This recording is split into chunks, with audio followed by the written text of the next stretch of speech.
She whispered, "You'll never leave me." I just smiled. Then I handed her the keys to a rental car and closed the door behind her. I didn't pack a bag, I didn't argue.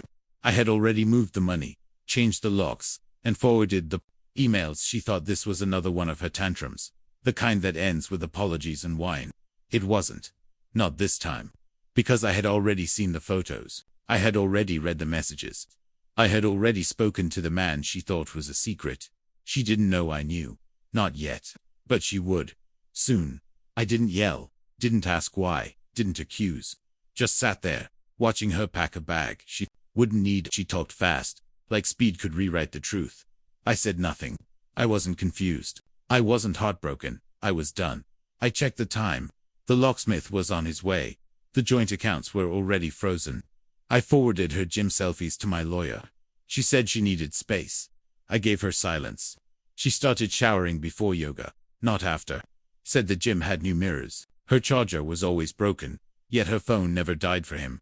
She wore lipstick to brunch, but came home with none. Said it rubbed off on a napkin. She once called him babe in front of me, then laughed like it was a joke. Now, it all made sense. I was doing our taxes when I saw her iCloud sync. A new message thread popped up. His name was saved as Julie, from HR.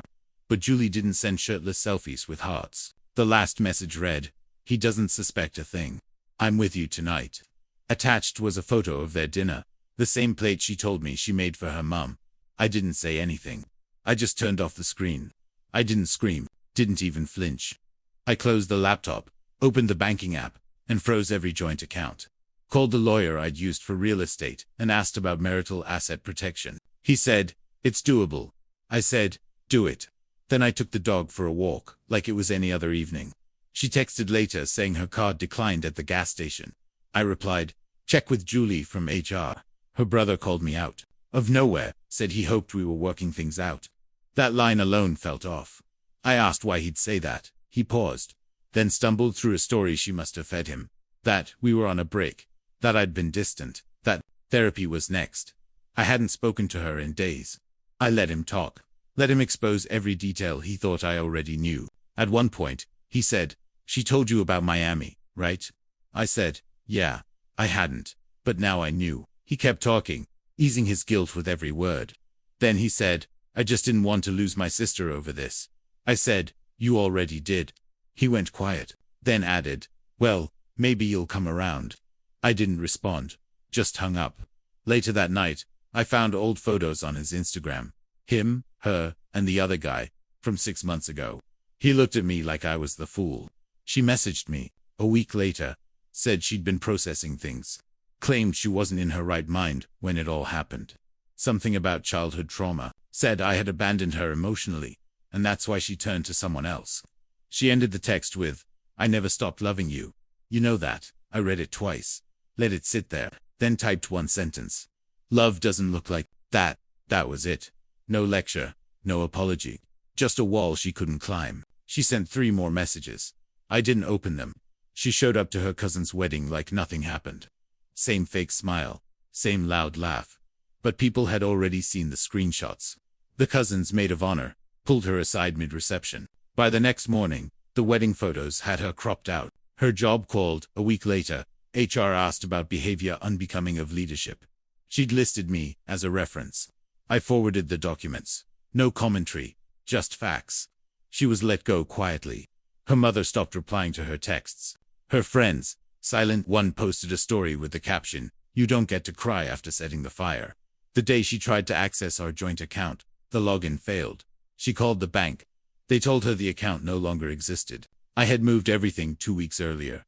Quietly, legally, strategically. Our lease was up for renewal. I had already signed mine solo. She got the non-renewal notice with no forwarding address. Her name was no longer on the insurance, the car, or the utilities. Even the Spotify account reverted to a free trial. When she called crying, saying she couldn't afford her half of the rent, I simply replied, "There is no half." Then I filed the separation papers, slid the notarized statement across the lawyer's desk, and left my wedding ring in a padded envelope marked "Return to Sender." She started texting around 2:14 a.m. The first message was just, "Hey, Ben, are you awake?" Then a long paragraph about how everything was falling apart. She said she missed my steadiness. Said no one else had ever understood her. Said she felt like she was drowning. I didn't reply. She kept going. Said she made mistakes. That people were turning on her. That maybe we could start over. I turned off notifications. Sat there, watched the sun come up. Didn't feel angry. Didn't feel anything. Just peace. She left a voicemail 2 days later. Her voice cracked halfway through. Said she was sorry. Said she didn't know why she ruined something so solid. Begged me to just call her back, even just to yell. I listened, once, then deleted it. An hour later, she posted an old photo of us on her story. Caption: "Some things are worth fighting for." I didn't react. She sent another voicemail. I didn't press play on the second voicemail. She said she needed to find herself. So I left her alone, right where she lost me. No goodbyes, no closure talk. Just silence thick enough to echo. She kept chasing ghosts, thinking I was one of them. But I wasn't haunting her. I was rebuilding quietly, somewhere she'd never be invited. Somewhere her name no longer opened doors. She burned the bridge and stood on the ashes, wondering why no one crossed back. I didn't block her, didn't need to. Let her watch, let her wonder. That was enough. People like her don't miss you. They miss control. They miss comfort. They miss the version of you that stayed quiet when they crossed the line. That version of me is dead, buried under every excuse she thought I'd forgive. So when she sends memories, I let them expire. When she posts sad quotes, I scroll past.